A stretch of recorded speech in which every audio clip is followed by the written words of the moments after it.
Hello and welcome to a new episode of the Human Progress Podcast. Today I have with me Don Boudreaux, who is a professor of economics at George Mason University, and he has a new book out together with the former senator from Texas, Phil Gramm, called The Triumph of Economic Freedom: Debunking the Seven Great Myths of American Capitalism. Highly recommend it. It's a fantastic read, full of information, killer arguments. So let's begin. Don, this book is just as much about economics as it is about history, or put differently, it is a historical account of important economic events such as the Industrial Revolution and the Great Depression. Why is study of economic history important? Well, first of all, thank you for your kind words, Marian, about the book. I really appreciate it, and I'm very happy to be here with you.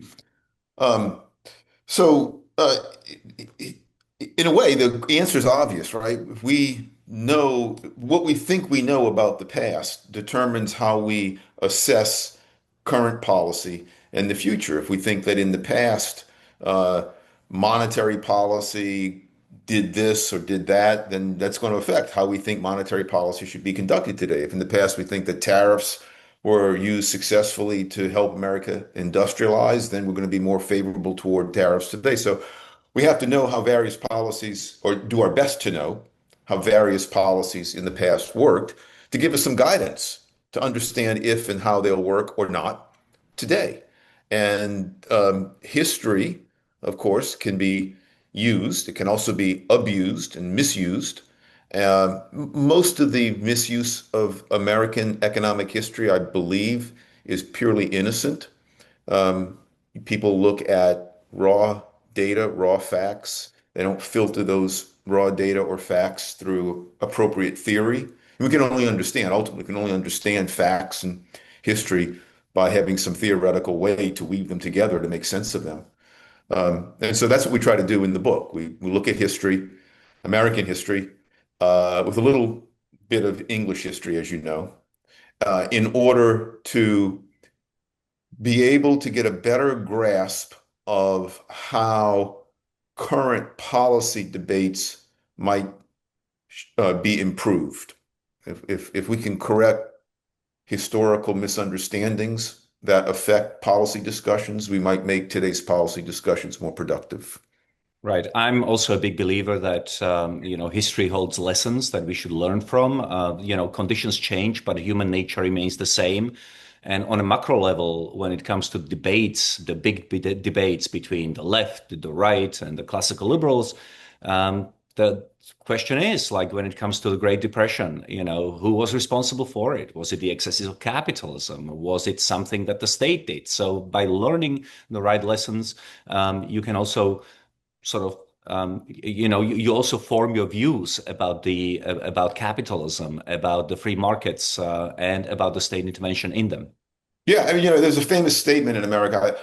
A lot of people attribute it to Mark Twain. I think it actually comes from an old American humorist named Josh Billings, who said something like, "The problem," this is not an exact quotation, but the problem ain't what we know, it's what we know that ain't so." Right. So when we have fallacies in our mind about what happened in the past or what didn't happen in the past, that will inevitably affect our understanding of our current situation. And that understanding will make policy good or bad, depending upon how good or bad that understanding is. And there's a lot about the American past, a lot about the past in general, of course, but certainly about America's economic past that people think they know, that in fact simply isn't so. And I'm sure we'll talk about some of those things in the next several minutes that we have together. Very good. So let's jump right in and tackle the first one of them, which is, of course, Industrial Revolution. What is the foundational myth of the Industrial Revolution? Why do you think it's wrong? Foundational myth, first of all, no one doubts there was an industrial revolution. Uh, the wealth explosion, as Steve Davies calls it, the great enrichment, as Deirdre McCloskey calls it, has a bunch of names, but no one doubts that starting about 250 or so years ago in the northwestern part of Europe, the material prosperity of those societies started going way up in a manner that it had never done before in human history. So, what caused it? The foundational myth is that the rich capitalists, the elites, the landowners, the factory owners, they did get rich, but they got rich by extracting that wealth, that extra wealth from the poor. They basically crushed the poor beneath their well-heeled heels, and they worked their factory workers harder, and they extracted more surplus value from labor, and that created this wealth explosion. Now, it may be some of these people who peddle this myth will say, yeah, later on, that wealth managed to somehow trickle down much of it to the general population. But early on, the first several decades of the Industrial Revolution, uh, that extra wealth came from making poor people even poorer than they were already. That's the foundational myth. It's wrong. Let me ask you, how much of this is due to Marx? Marx's theory was that because all profits grow to zero or decline to zero, in order for the capitalist to make money, he needs to take as much money as possible, eventually driving to zero people's wages, right? Is that the source of the poison, or were people skeptical about the Industrial Revolution before Marx became popular in the 1970s, There were people before. after 1917? Yeah, there were people before. There were people before Marx who had a similar view. Marx, of course, turned it into this big, elaborate, complex theory. But one of the beneficial things about writing this book is I read things that I otherwise wouldn't have read. So I read the English language translation of Frederick Engels' 1845 book. So it came out 3 years, or 1844. It came out a few years before the Capitalist Manifesto and conditions on. The Communist Manifesto, not the Yeah, Capitalist the comment. Yeah, Joe Norberg's the Communist Manifesto. My gosh. Um, Manifesto. uh, I'm reading. I just recently read Joe Norberg's Capitalist Manifesto, so it's on my mind. Much better book, by the way.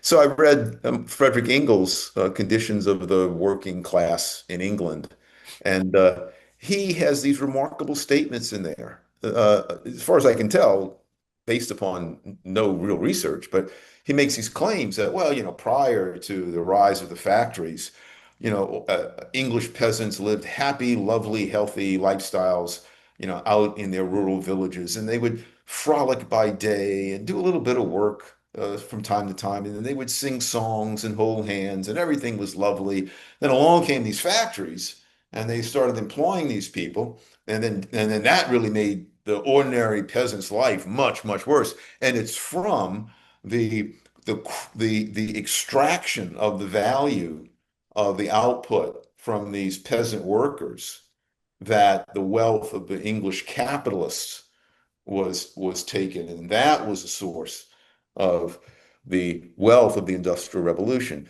So you read this stuff by Ingalls, and there were others who wrote similar things, and you look in there for evidence. So why is he saying this? Does he have any evidence? Does he have any citations? I mean, and there's nothing. It's just his speculation. I don't know. Maybe he spoke to someone who has these weird recollections. But then when you look at the actual historical record of what life was like, Yeah, it seems I never read I never read the 44 book by Engels, but it does feel like a perfect distillation of the romantic counter Enlightenment, where the Romantics, for variety of reasons, became obsessed with nature and developed this image of a bucolic past, where the peasants, once again, were running around happy, and then capitalism came and destroyed it all. But we know that the Romantic view of the economy before the Industrial Revolution was just profoundly wrong. Yeah, I always thought that one of the most ironic things about Marx was that even during his lifetime, I think he's born in early 19th century, dies in 1883 or so.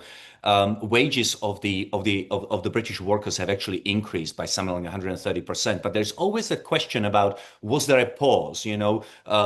Was there an early part in the Industrial Revolution where the wages stagnated and only then later they took off? Or, was there a general improvement in the condition of the English workers in the 19th century during the Industrial Revolution? What's your take on that? So I'm not a professional economic historian, but in writing this, helping to write this chapter, I read a great deal of the research on, the serious scholarly research on early English Industrial Revolution. And I don't believe that there is a consensus among economic historians about just when the wages of ordinary workers began to rise in a sustained way. Everyone agrees that it's no later than the 1840s. I mean, so by 1840, wages have risen and are rising. The question is, when did they begin? My belief from distilling all the research that I read is that wages began to rise for ordinary people in the middle part of the 18th century. Now, at first it was slow. And I think this is corroborated by reading Adam Smith. If you read The Wealth of Nations, Adam Smith was clear that he saw around him increasing standard of living of ordinary British working men and ordinary British people. It wasn't, by our standards, it was still pretty poor. And Adam Smith, he published The Wealth of Nations in 1776. And so by then he's seeing something. And there are different economic historians. There's Gregory Clark, there's Jane Humphreys, Deirdre McCloskey, and they have different dates, but they range from the middle part when the sustained rise began, the middle part of the 18th century. Some people actually will go back further and say, well, it really began to rise in the late 17th century. I'm not sure about that, but they certainly began to rise, in my view, by the mid 18th century. And by the time we get to the second quarter of the 19th century, those wages are rising in Britain and in the lowlands in Britain uh, pretty pretty steadily and unmistakably. Yeah, I also want to plug in the idea that standards of living can increase because your wages are increasing, but also because prices of food, for example, are declining. One thing we found in our research was that during the 19th century, sorry, during the 18th century, because Malthus comes up with his book with his essay on the principle of population in 1798, but during the 18th century, the prices of wheat have declined by something like 40%. So you have the wage increase and decline in prices. And this is why perhaps somebody like Adam Smith can see abundance around him. Yeah, the research that I was referring to that I read, the modern research, the Yeah, 20th and 21st century research, these scholars take that into account. They try to calculate real wages by looking at the take-home pay divided by the prices of the basket of goods that ordinary people bought. Yeah. that makes a lot of sense. One last question on the Industrial Revolution. Part of the methodology is that you needed the state to step in and stop children from working and also to give them education. Now, I know there's another story, another side to this story. So, what was the reality behind the social conditions? Well, obviously, the most obvious thing to say is that prior to the rise of factories, prior to the industrial age, it's not as if children were staying home playing soccer or football with each other. They were working. They were working on farms. There's some debate, I think serious debate, about whether or not when the factories arose, whether the intensity with which children were employed in the factory was greater than or less than the work they did on the farms. But it isn't as if the children were frolicking and free of work before the factories and suddenly became workers. People were too poor not to have everyone in the family who could possibly contribute to adding to the material sustenance of the family to so contribute. So children always worked. Um, Hayek, F.A. Hayek, who, as you know, I'm a great fan of Hayek. Hayek, in 1954, edited this wonderful little book on the Industrial Revolution. Economics and historians, I think. Something like Yeah, that. Yeah. and he has an essay in there by the young William Hutt, W.H. Hutt, and Hutt presents evidence that the yes, children were working in the factories, but they weren't. by the standards of the day, they weren't being abused. The factory owners weren't these cruel Dickensian, uh, heartless masters who were driving the children to their death. Um, and Hayek argues, I think in the introduction to the book, or in another essay in the book, Hayek argues, and this makes sense to me because it explains a lot of other historical facts of the same sort, that the legislation in a way followed the change in wealth. It's precisely because society was becoming richer that it dawned on people for the first time to be concerned with children working so much in factories. And so society's becoming richer, and there's already developing a resistance to having children working so much in factories. Children had the use of children in factories had begun to decline, and the legislation pretty much only codified those social movements, those social developments that were already in place. That seems to fit the facts of the case. It isn't the case that it's certainly not the case that the factories were prosperous only because they were extracting, blood and value from 9-year-olds, and then the British Parliament rode to the rescue in the 1830s and said, "No more, you may not do that." And then children were saved, and everyone lived happily ever after. That's a very childish and incorrect understanding of what happened.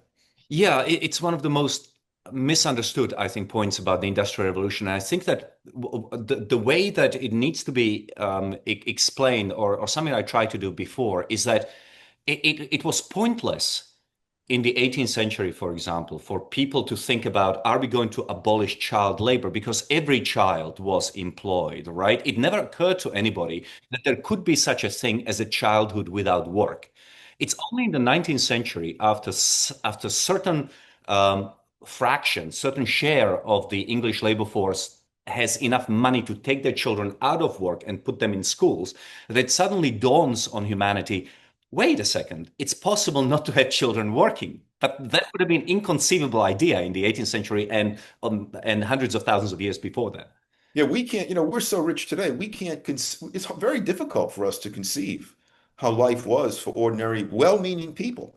If you're on the verge of starvation, as so many of our ancestors were, even in Western Europe until just a few centuries ago, then you can't afford to have your healthy children doing nothing. The moment they can help produce something, you put them to work doing something, whether it's on the farm or whether it's in that newfangled factory down the street where they can pick up a few extra pennies by working to keep the family alive. And that was the norm. No one thought it was especially cruel. People began to see it as cruel, ironically, only as we became richer.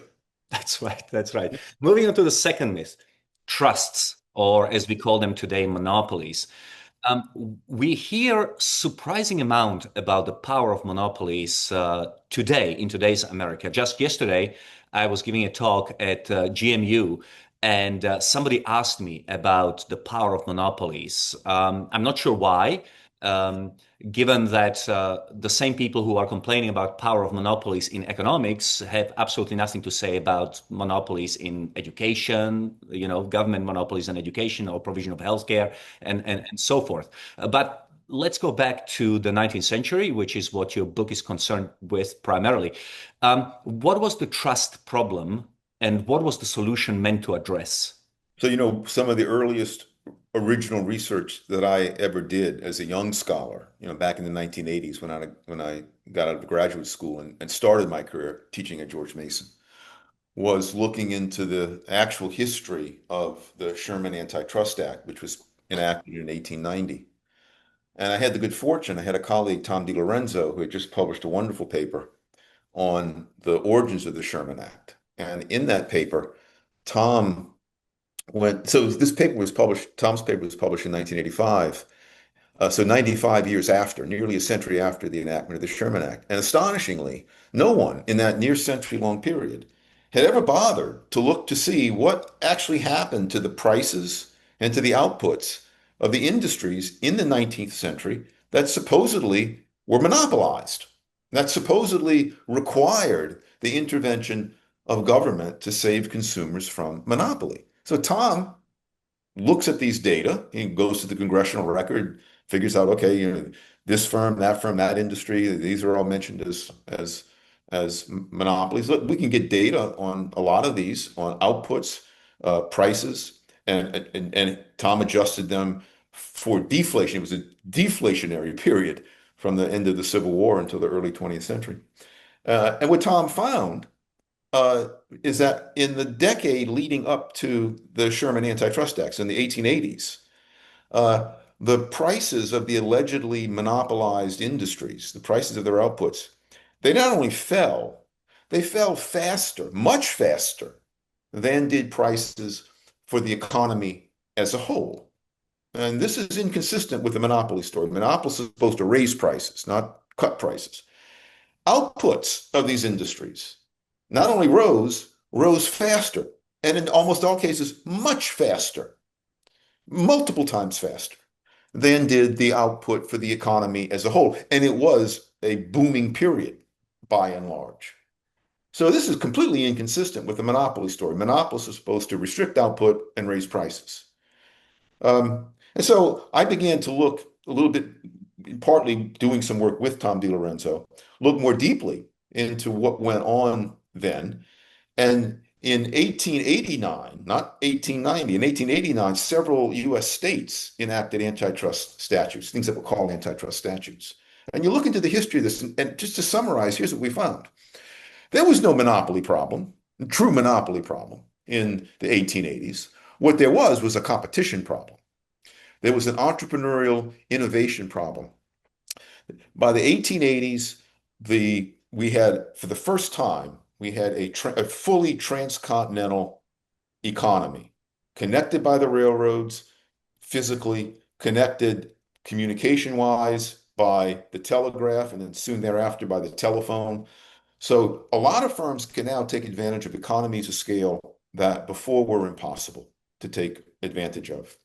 And you had some entrepreneurs who fortunately took advantage of these. John D. Rockefeller in petroleum refining. One of my great heroes, Gustavus Swift, in meat slaughtering. James Buchanan in tobacco manufacturing. And so these firms, they did grow large. And so if you equate monopoly with big, well, it certainly was an era in which firms got big. But that's not an appropriate definition of monopoly. An appropriate definition of monopoly is a firm that can so reject competition, suppress competition, that these firms are to raise prices and suppress output. Well, these firms did the opposite. They grew big, but they grew big precisely by being so efficient that they lowered their prices and expanded their output. Now, when this happens, people complain. And you had you had producers in the 19th century who complained about this. Mostly, shockingly enough, we don't hear about this today, but disproportionately by local butchers and local cattle raisers. Before the railroad and before refrigeration, uh, all meat slaughtering took place locally because there was no refrigeration to use to transport meat. And of course, if it's not refrigerated, it goes bad very quickly. And so when the first meat packers, as it came to be called, set up shop in Chicago, started centrally slaughtering beef and pork in Chicago and then shipping this stuff out across the nation by refrigerated railroad car, that destroyed an ages-old line of work, local butchers and local independent cattle raisers. They, for reasons that are not quite clear to me, but it's clear that it's the case, they had a lot of political power, these butchers and cattlemen. So they raised hell. And the local politicians listened to them. And basically, the local politicians said, "Oh, we want to do something about this." Well, look, these big meat packers, they're growing big. And there were other firms growing big too. John D. Rockefeller, American Tobacco, Carnegie Steel. Big is bad. And so we're going to pass an antitrust statute that will show that we're attacking this bigness. But all the firms that were villainized, all the industries that were accused of being monopolists during that era. These were firms that were highly entrepreneurial. These were firms that were not making profits by raising prices and suppressing outputs. These were firms that won their profits by lowering prices, improving the quality of their product, by the way, also, and expanding outputs. Consumers loved it. And the early antitrust statutes were protectionist measures. That's what they were designed to be.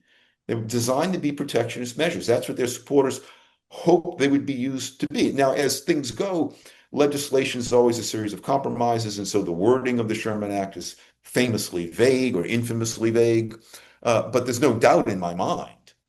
And frankly, I don't think there's doubt in the mind of anyone who studied this history with any care, that the early antitrust statutes, and the follow-up ones, by the way, were not at all meant to address what was truly perceived to be a problem of monopoly. They were aimed at placating disgruntled producer groups who were upset that they were being outcompeted by larger, more efficient, more entrepreneurial rivals.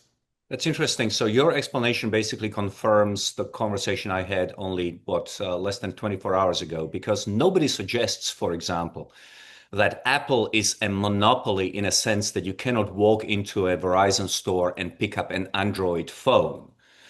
They have a problem with bigness. It's a $2 trillion company. That itself is scary. Why is big to Don Boudreaux? Why is big good? So big isn't good in and of itself. But big is not bad if big is the product of competitive market processes. Depending on the particular industry, if the firm can improve its efficiency by serving an ever larger market, well, then the firm is going to become big. And if the firm does that, then the bigness is a result of its entrepreneurial creativity and gumption. Uh, there are some industries in which economies of scale are not readily available, and so firms in those industries don't grow big. So I don't say big is good or bad. Big, if again, if big is the product of competitive processes, then there's And, nothing bad about big. It's and just one of the results of the competition. And people will say, I get this argument quite a lot. Say, well, okay, maybe the firm became big by being efficient. It didn't do anything wrong to attain its large size. But once it has its large size, then it can abuse that power. And I guess theoretically, you can tell a story where that might happen. Right now that Apple is big, then Apple can crush its competitors. Here's where history really comes in handy. We can tell a theoretical story why that might not happen. Well, no matter how big you are, if someone has an idea for a better mousetrap, they can get funding from the capital markets and pretty much set up shop to compete with you right away. Other people can say, well, no, that's unrealistic. So we look at history. What does history say? History knows no instance, at least I'm unaware of them, and I've looked, knows no instance of a firm that was able to maintain its market position and market size just by virtue of being big. Firms that remain big and remain successful did so only and only insofar as they continued to serve consumers' interests. The moment they fail to do that relative to how some competitor is serving consumers' interests, those firms shrink. Some of them go bankrupt. I remember, I'm old enough to remember, maybe a handful of the listeners here, Marian, will remember. I remember back in the 1970s when my fellow Americans were saying, there is no way any car companies could possibly compete with the big three, General Motors, Ford, and Chrysler. Impossible. You're naive to think that that's possible. Well, no one would say that now. I remember when people were worried about the size of Sears Roebuck. Right? Because in the 1970s, Sears was kind of like the Amazon.com of today. It was the dominant department store. It was catalog, and they had a few, it had some brick and mortar stores. And I remember thinking as a young man, wow, Sears is going to be around forever. Yeah, who could possibly compete with Sears? Well, we now have Amazon. I guarantee you, Marion, if you and I live long enough, certainly if the listeners, some of the younger listeners live long enough, People will be saying, I remember when Amazon was a dominant player. And their children will say, what's an Amazon? Right? That's right. That's the way markets work. As long as entry is free, as long as we embrace entrepreneurial innovation, someone's going to come along, build a better mousetrap, build a better retail store, build a better way to make automobiles and distribute automobiles. And the formerly dominant firms that no one imagined could be outcompeted, they'll become history. That is the story of economic history. I challenge anyone to point me to any firm that grew large because of its market competitiveness, because of its entrepreneurial gumption, and then stayed large only because it was big, that somehow managed to abuse, once it became big, abuse consumers by raising prices, lowering quality, restricting output. They just don't exist. Now you have firms that, when they grow large, they're better able to grasp political power, and that political power can help protect them from competition. But that's very, very different. That's a categorically different phenomenon than maintaining your position in the market through entrepreneurial competitiveness. Don, have you ever taken a flight on Panam? I did. Yeah. That's Yes. that's another company which was a giant of its day. Yeah. Yeah. Pan Am and TWA. The first time I flew to Europe, it was on a Pan Am flight. That was 1987. But I haven't thought about Pan Am in ages. That's right. I think they went bust in 1990 or so. Yeah. I remember Braniff Airlines. Good Lord. Yeah. Yeah. History's full of Yeah. these allegedly, people. I don't mean to be too insulting, but people are too arrogant in their own imagination sometimes. They look at a big firm like Amazon today, and they can't think of a way to compete against Amazon. And it's true, they can't, right, in most cases. And then they conclude that because they can't think of a way to compete against Amazon, then it must be the case that no one can possibly think of a way to compete against Amazon. Well, there are more than 8 billion people in the world. It's quite likely that at least one of those 8 billion is going to have an idea that you don't have. And they will find a way to compete against Amazon if Amazon stops serving its consumers as well as possible. Couple of answers ago, you mentioned the D word, destruction, destruction of local butchers by big centralized butchers, which leads us to the whole notion of Schumpeterian creative destruction. Why why is that a good thing? Meaning, when you say a job is getting destroyed, a small mom and pop shop destroyed by Amazon, a small butcher somewhere in Missouri destroyed by a big conglomerate in New York or New Jersey, people suffer. Why shouldn't we? Why shouldn't we keep them in business? What's this creative destruction? Why is that good for us? Well, first of all, if you want economic growth, then economic growth implies economic change. Economic change requires resources being moved from where they are less productive to where they are more productive. Um, Now, and so change is inevitable if you want economic growth. Some people might naively say, well, look, we've had enough growth. Let's just stop now. And so we'll just try to freeze everything in place. But even that can't be done, Marian, because even if we're willing to settle for no economic growth, and I'm sure everyone alive today is very, very happy that our ancestors of 2 generations, 3 generations ago did not settle for the level of economic activity that existed then. You and I would not be talking in the way we're talking, and the only web designers that exist would have 8 legs. And so there's no why should we think that we today have attained the ideal or optimal level of economic prosperity? But anyway, even if uh, we were all agreed, okay, we're going to settle for this level of prosperity and no more, but you still need to allow for economic change because if nothing else, uh, uh, things that are beyond human control change in the real world. Supplies of iron ore will dry up. Uh, a calamitous weather event will destroy a factory somewhere. We always need people to be able to adjust to the facts on the ground, to figure out when something changes, all right, how to make it better. And that flexibility, that entrepreneurial alertness and creativity is, Schumpeter said, and he's correct, it's inseparable from capitalism. If you try to freeze our economy in its current pattern, you won't freeze it in its current pattern. You'll collapse it. It will eventually collapse. We Correct. have no choice other than to continue to move forward with growth by embracing creative destruction, or to collapse back into a much, much more economically destitute state. Now, I'm talking in rather extremes here. Governments do a lot of really unwise things, and creative destruction can be slowed without stopping it.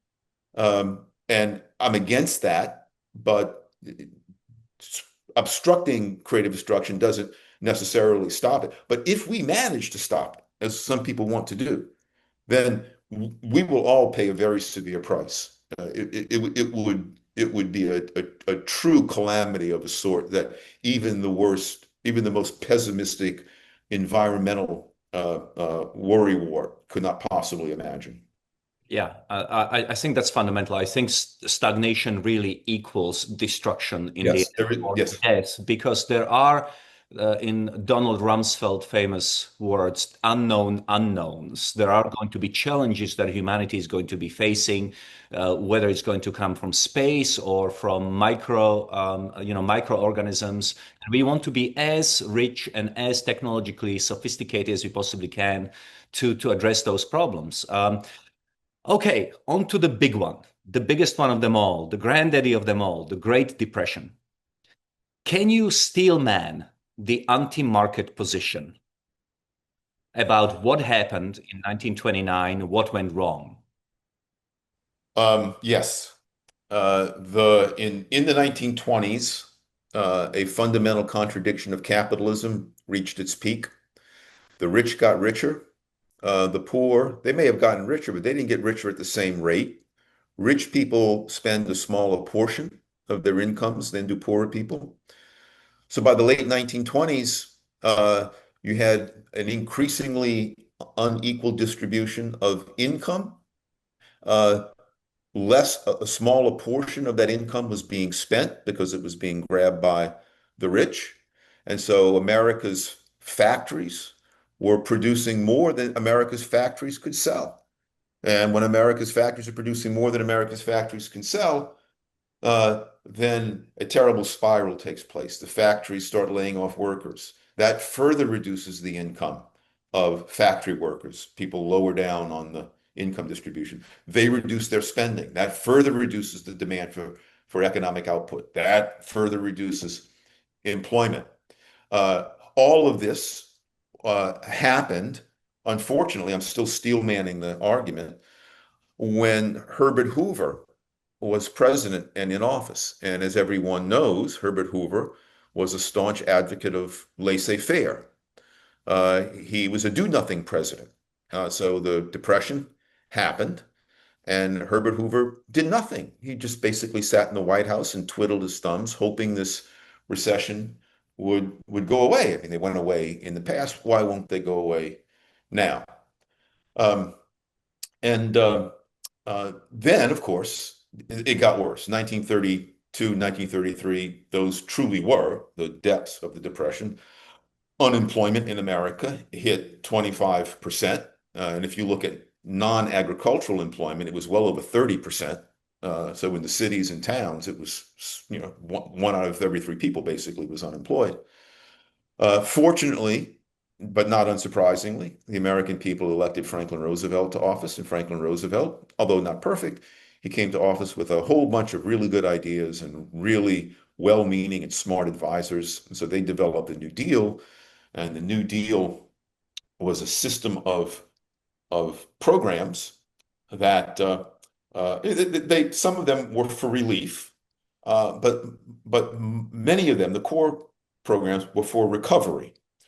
And it's because of the New Deal that we were able to finally recover. Now, of course, we know that the entire decade of the 1930s was one of very high unemployment. There was never true recovery, but that's only because the depths of the Depression were so great. And so finally, World War II comes along, more government spending, we get out of the Depression, everything is better again. That's the myth. And that's what I suspect a lot of American kids will learn at school. I certainly remember growing up in Czechoslovakia under communism. Communists in Czechoslovakia, on the other side of the world, were making movies about overproduction of the capitalist system and how socialism was necessary because it knew how much to produce and how much not to produce, etc. But I suspect that you don't quite agree with that particular interpretation of the Great Depression. No, I don't. But let me just give it one more attempted bit of verification. Paul Samuelson, the great American economist, who was born in 1915 and he died in 2009, great Keynesian. He gave an interview not long before he died, just a few months before he died, and he was recollecting his younger years. And in this interview, this was given in 2008 or 2009, Paul Samuelson said, he said, when I was graduating from high school which was 1932, Hoover's last full year in office, he said, we've had all these years of do nothing. Nothing happened. So this is a belief held even by Nobel Prize winning prominent economists. So where to start with busting this fallacy? Let's start with the easy one, Hoover. Hoover was not a do-nothing president. He was no advocate of laissez-faire. Hoover was the president who signed the Smoot-Hawley Tariff Act, by the way. Hoover created the Reconstruction Finance Corporation. Hoover deficit spent every year of his administration. In fact, one of the platforms of Franklin Roosevelt running in 1932 was that Hoover was too big a spender. Elect me and I'll be more fiscally responsible. I'll reduce the deficit. Um, Hoover raised tax rates. Hoover bragged about how much his administration did do to try to combat the the Depression. And it was the first time really that any sitting American president did that much to combat an economic downturn. Hoover was the furthest thing you could imagine when in office, an advocate of laissez-faire. So that's a complete fallacy. In the 1920s, um, the and this is from research done by Simon Kuznets, Nobel Prize winning, very, very respectable empirical economist. Simon Kuznets found that during the 1920s, the distribution of income, in fact, did not grow more heavily toward upper income Americans. In fact, it equaled out. It didn't become equal, but it became a little bit flatter in the 1920s in terms of spending. And so this mythical theory says that, well, there just wasn't enough spending to buy what the factories were producing. You look at the data on consumer spending. The 1920s, it was off the charts. Consumers were spending lots of money. It was a great boom time for Americans. So the and I'm just skimming the surface here about the causes of the Depression. Um, what I believe happened, and here I'm quite conventional, what I believe happened, Smoot-Hawley in 1930 certainly didn't help things, but it's not the cause of the Great Depression. It made it worse, but it's not the cause. They're not even the main uh, uh, uh, culprit. The main culprit was bad monetary theory. The Fed was created in 1913 to serve as a lender of last resort. Before the Fed was created, you had private arrangements whenever banking crises would happen. They had private arrangements where bank clearing houses and would get together and channel liquidity to those parts of the banking system that needed money. And these panics, as they were called, were pretty quickly undone. And after the panic of 1907, people said, "Well, we can't have this. Let's get government to take over this process." What could go wrong? What could go wrong? So they create the Federal Reserve. And it itself is the product of lots of compromise. So you had 12 Federal Reserve regional banks that back then had more independent power than they have now. And but to make a long story, very long story, very short, uh, given the existence of the Fed, uh, which was supposed to serve as a lender of last resort, when the downturn began, it began in August of 1929, so it began 2 months before the stock market crash. The Fed should have stepped in to prevent the money supply from contracting. But because of the downturn, because of the unique structure of the American banking system, the money supply began to contract. The Fed was supposed to say, okay, we're going to prevent that. We're not going to allow the money supply to contract. But the Fed just stood by and said, well, we're going to let the money supply contract. Um, and Milton Friedman and Anna Schwartz document this in great detail in their 1963 book. And they call it the Great Contraction. The money supply from 1929 to 1933 contracted by over 30%. Uh, that is huge. You cannot have an effective pulling out of an industrial economy of that amount of money without causing severe downturn. So that happened. Um, and then on top of that, making things so that accounts for the terrible, enormous downturn in the early 1930s. And then you have the hyperactive Hoover. Again, this is historically unique. This has never happened before, this level of economic intervention by the national government. And then it gets worse under FDR. And so I think the Friedman Schwartz story of the Great Contraction very nicely explains the sudden and immense depth of the initial contraction in the early 1930s. I think the length of the Great Depression is explained. There were lots of subsidiary factors involved, but the big problem was what the economic historian Bob Higgs calls regime uncertainty. First Hoover and then especially Roosevelt, who became increasingly hostile to businesses and investors all throughout the 1930s. Uh, Basically, that scared investors off. Well, if you want recovery, you can't scare investors off. You can't threaten their property rights. You can't threaten to tax away their earnings. You can't threaten to control prices. And all of this was being done. And so Bob Higgs gathers, I think, very persuasive evidence, and as you know, we report this in the book, that FDR and the New Dealers' increasing hostility to free market capitalism and to investors um, caused investors to stay on the sidelines, and they stayed on the sidelines. Roosevelt got a little more friendly to business when he needed businesses to cooperate in the war effort, but there was still concern that um, after the war, Roosevelt would return to his increasingly anti-capitalist stance. But of course, Roosevelt dies in April of 1945. Harry Truman, for all of his imperfections, was certainly not the firebrand that FDR was. He himself was a businessman.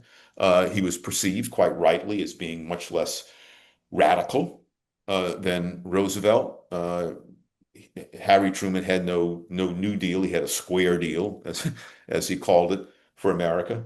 And so Higgs dates the end of the Great Depression as immediately after the war, starting in 1946 or 1947. The war years, we can't say anything about. The data don't tell us anything. You're conscripting people into a military. That doesn't, well, okay, unemployment looks low, but that's clearly not a result of an improved market economy. Prices are controlled, wages are controlled. Uh, uh, Certainly, the standard of living of ordinary Americans back home was falling during the war. Gasoline rationing, food rationing. So if you identify the end of the Depression as a return to high and rising living standards of ordinary people, you don't get any real evidence of that, any evidence at all of that, until the years immediately following the end of World War II. You don't get it in the 1930s. You certainly don't get it during the war. And so the New Deal didn't cure the Great Depression. If anything, it only extended the Great Depression throughout the 1930s. The war didn't cure the Great Depression. It was a however just or unjust you think that war might have been, it completely suppressed the market economy, or very much suppressed the market economy. And so we can't say I'll put it this way, we must say that the Depression ended, if we're going to actually rely on the data, uh, after the end of World War II. And it makes me wonder, as you were speaking, that perhaps one of the reasons why, especially conservatives, are so keen on the 1950s is precisely because the 1950s were such a great change from the 1940s and the 1930s. It wasn't that 1950s were objectively the best time to be alive, looking from the 2025 vantage point. It's just that for once, the American economy actually functioned as it did prior to the Depression. I think if you, and here I'm just going on my impression, no particular data, but I think data would back it up. I think if you look at the 2 decades in the 20th century, where ordinary Americans enjoyed the single largest increase in their consumption ability, their ability to consume things. The first decade is the 1920s, the second decade is the 1950s. In part, that was because, from the 1950s, we're catching up after all this deprivation of World War II. The 1950s was an era of great economic growth, but the myth that conservatives, and by the way, lots of progressives have as well, about the 1950s is that somehow it stopped, that we reached a peak in the 1950s, and that things have been going downhill ever since. Or maybe we reached a peak a decade and a half later and been going downhill ever since. That we, in the early, or now second quarter of the 21st century, look back wistfully and longfully at those wonderful decades that we must try to recover because they were so much better than our time now. That's just ridiculous. Mhm. The 1950s were very good compared to the 1930s, and even the 1920s. The 1950s, if any of us today, Marian, were suddenly projected back to live even a week in the 1950s, would come screaming back to 1925, embracing it and all of its wonders. So this obsession with America's golden past, the 1950s being better in the views of some people than say, for example, today, which leads us obviously to the current trade policy and President Trump and tariffs. But I just want to put a pin in the statement you made about regime uncertainty, because I think that's also connected to today. The regime uncertainty. If you have $10,000 and you want to invest them somewhere in the 1930s, you might not want to do that because you don't know what tariffs are going to be tomorrow, what taxes are going to be tomorrow, what regulations are going to be tomorrow, right? And right now, we are sort of reliving something very similar. We have a great deal of regime uncertainty, especially in the trade area. And this is partly driven by the perception that American workers had a better time in the 1950s and if you can, or in the 1970s, and that if you can just reverse this draconian neoliberal trade policy that we've all been suffering from since 1980 or certainly since 1990, then everything will be hunky-dory. Um, you've been writing a lot about tariffs. Just very briefly, because I want to then turn to the Great Recession. What's the biggest misconception that Americans believe about tariffs? That About tariffs, that tariffs can somehow restore an American economic golden age. And that itself, that belief, rests on an even more fundamental error, namely that America's industrial economy in the past was somehow better or stronger or bigger than it is today. American industrial output today is at an all-time high. Real wages, even of the workers that the Bureau of Labor Statistics classifies as production and non-supervisory workers, real wages are at an all-time high. Um, Uh, Living standards are at an all-time high. Uh, it is simply a mistake to say that we have deindustrialized. We haven't deindustrialized. Now, let me say, it wouldn't necessarily be horrible if we deindustrialized. There's nothing particularly spectacular about producing industrial outputs, but as it happens, we produce still a lot of industrial outputs. What has happened is, and this has been happening, by the way, for over a century. What has happened is that an increasingly larger portion, both of GDP and of the workforce, works in services. It comes from services. And so while absolute industrial output is at an all-time high, service output is grown even faster. And let's face it, we want most of us to work in the service industry. There's nothing wrong with working in a manufacturing job. My father was a pipe fitter in a shipyard, and I very much respected what he did. But my father would have thought me crazy if I'd have dropped out of college to not pursue my service sector employment in order to work as a welder or a pipe fitter in the same shipyard where he worked. Those manufacturing jobs were not wonderful in the past. They were hard. They didn't pay as well as service sector jobs do today. And so this myth that we have lost something that we should try to regain is, well, just that. It's a myth. What we've lost is something that no one would really want to regain. No American would really want to regain. I think it is important to understand also that even people during the height of American manufacturing didn't think that manufacturing jobs were all that great. If you think about Charlie Chaplin's possibly one of his top two movies, one is The Dictator, which is incredible, but the other one is Modern Times. And what is Modern Times? It's an attack on the monotony and the physical destructiveness, or rather the destructiveness of human physique by repetitive work in a factory. Yeah. Uh, let me tell a personal story. And again, look, I loved my father. He was a very dear man, and he provided for his family. My dad dropped out of school in sixth grade, and he worked as a pipe fitter in a shipyard for most of his career. And I grew up in a little neighborhood in suburbs of New Orleans. And most of my friends, the friends in the neighborhood, the friends I went to school with, their fathers, the majority of them worked at that same shipyard near New Orleans. It was the biggest employer at the time in the state of Louisiana. I had several of my friends' fathers who were missing at least one digit. Now, my father fortunately died with all 20 of his digits, but I can think of four or five of my neighborhood friends and school friends whose fathers were missing one or two fingers because that was dangerous work. You're working in a shipyard and a steel plate falls in your hand. You lose your finger. It was dirty work. I worked in the shipyard during the summers when I was in college, and there was nothing about it that was attractive. I could not wait to get home.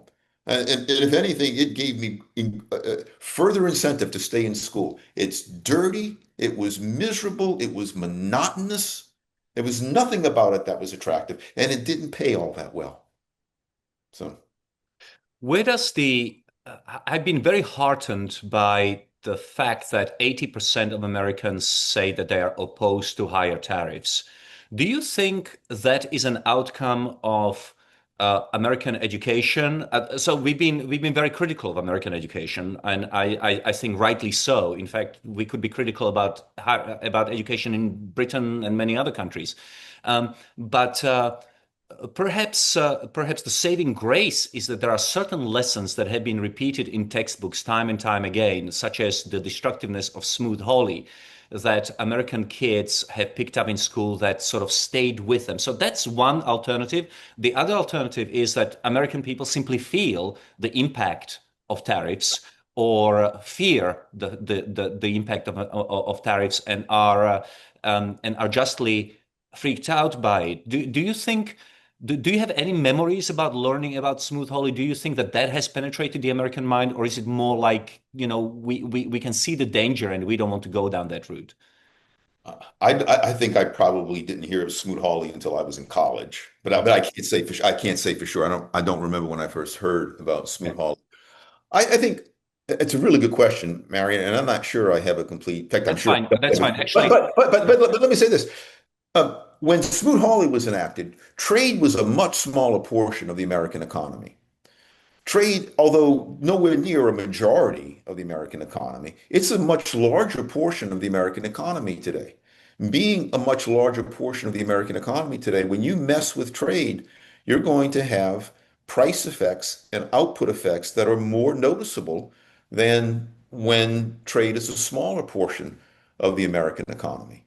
And so I think that the growth of globalization is part of the reason why Americans are more sensitive, seem to be more sensitive today to the ill effects of higher tariffs than they were in the past. of course, President Trump could reply, if we can artificially or by government fiat reduce the amount of the American economy which is exposed to trade, then we will not have to worry about these things in the future. But I suspect that Well, you are going to tell me, yeah, I suspect that you're going to tell me that there are a lot of American jobs which depend on exports and imports of cheap inputs. depend not only on exports, but a lot of American jobs depend on the thing that Trump mysteriously hates, trade deficits. Trade deficits, of course, another name for them is capital account surpluses. Trade deficits occur when foreigners want to invest more in America. And so when we trade and buy stuff from foreigners, foreigners use some of the dollars that they earn to buy American exports. That creates jobs in America. They take other parts of what they earn and they invest it in America. That too creates jobs in America. You stop trading, those dollars don't come back. And so America will still have jobs, but there'll be jobs doing things that we don't do as well as we do when we're integrated into a larger world economy by trade. I think that's the key that a lot of people don't understand is that when a foreign company ends up with a bunch of dollars, there really are only three things they can do with it. One is to dump the dollar, exchange it for renminbi, for example, which drives the price of dollar down, thereby helps our exports. They can buy our debt, which of course keeps us from having to raise taxes because we are addicted to spending, or they can invest it in the American economy. So whichever way you look at it, it's for the benefit of the United States. So I would change one thing you said. I would say we are addicted to spending. Our The government is government is addicted the to spending. government is addicted to spending. Um, and you know when you're dealing with your own money, you know, some Americans, of course, are imprudent, but I don't see any evidence that ordinary private Americans are, on the whole, improvident or imprudent. If you look at the real inflation-adjusted net wealth of both the average and even the median American household, it's higher now than it's both at an all-time high. They're much higher than they were when China joined the WTO or when America last ran a trade surplus or when NAFTA was enacted in 1994. And so the fact that the real net worth of American households is rising, uh, Great correction. Totally, totally. the government's addicted to spending. And so, but even there, yeah, I'm grateful that foreigners are willing to help us bear the burden of this fiscally incontinent behemoth that we have in DC, spending money that it doesn't have. Final topic, Great Recession. Theory versus reality. What went wrong? So the theory, of course, is that we had all this deregulation leading up to the housing crisis, and that deregulation was combined with greedy, mustache-twisting bankers who lent money to people that they knew couldn't repay the mortgage loans. Well, even if, anybody with any kind of common sense would know no one who has money to lend wants to lend the money to someone who they think won't repay it. This is just not a good banking strategy. Um, what in fact happened, and this is a complicated story, and it's too bad Phil Graham isn't here because he knows more.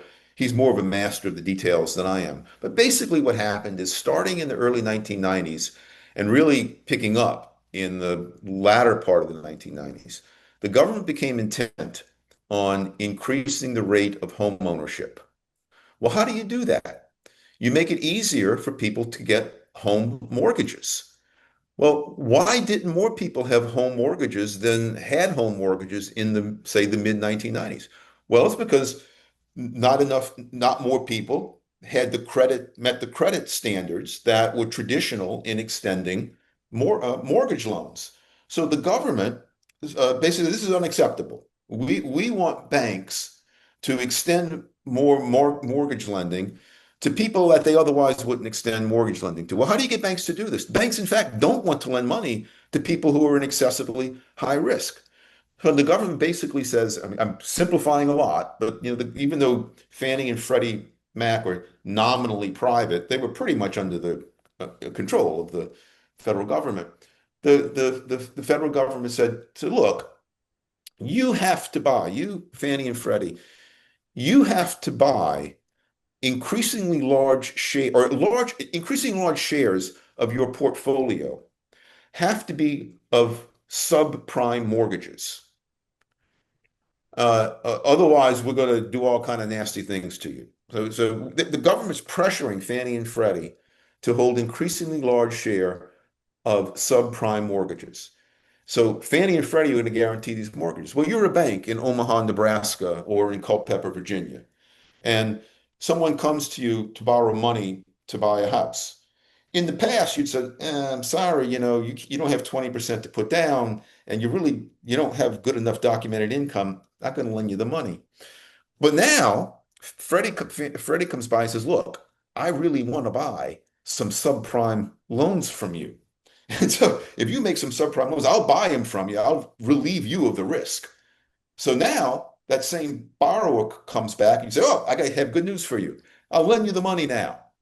Oh, great. So you lend the money to this borrower who doesn't quite meet the credit standards. You sell the mortgage to a government backed uh, firm. And so you as the banker, you're off the hook. But that bad loan is still out there. And so a lot of these people, a lot of the more increasingly large numbers of the house mortgages were held by people who couldn't afford to repay. And so if there's any kind of decline in economic activity, certainly any kind of decline in housing prices, then that's going to put a lot of the homeowners underwater. Well, the ones who were the responsible borrowers, they really had no trouble repaying, but the subprime borrowers did. And you have a great deal of credit built upon these subprime mortgage loans. When they start to collapse, the house of cards, the figurative house of cards collapses, and you had the subprime crises. And then the government of course, bails out some firms. One final question. Why don't bad ideas die? Two reasons, or at least two reasons. One, you show me a bad idea, a bad economic idea, and I will show you a special interest group who benefits from the prevalence of that bad economic idea. There are special interest group producers who benefit from people really believing that tariffs are good for the country, genuinely, sincerely believing that. And so when you have this is what Bruce Yandel called the bootleggers and Baptists idea. When you have a sincere but mistaken belief backed by by venal interest groups who stand to gain materially by the maintenance of those beliefs become pretty entrenched and they're hard to extract from the general populace. The second reason is uh, because bad ideas were simply easier to grasp than good ideas in most cases. It's not that good ideas are difficult to grasp, but they usually involve one or two steps of reasoning beyond the bad idea.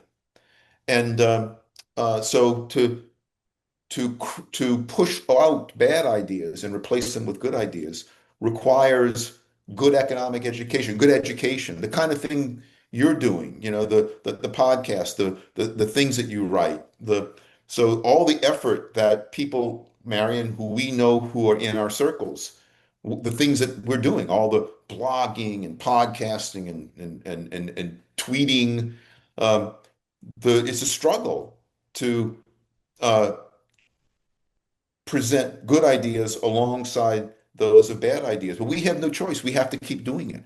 And and history shows that you can, if you're effective at it, you can have some success at pushing bad ideas aside and replacing them with good ideas. But it's a never-ending battle. It's not a one-time thing. It's not like the bad idea is defeated and it goes away forever. It'll always lurk. So we always have to be at the ready to challenge it with the good ideas. And we have to be very patient in doing it. And it will keep us employed for a long time, and It will. it will be interesting for time to come. Don, thank you so much for your time. This has been great. Once again, the book is The Triumph of Economic Freedom: Debunking the Seven Great Myths of American Capitalism by Senator Phil Gramm and Don Boudreaux. We skimmed over one of Don's great contributions in the last few months, certainly since Liberation Day. He's been blogging and writing furiously about the tariffs. We touched upon it, but we didn't go into details. I urge all of our listeners and all the people who view this podcast to follow Don's writings on his blog, Cafe Hayek. And we will, of course, post this podcast and along with book recommendations and the appropriate links. Thank you very much. Thank you.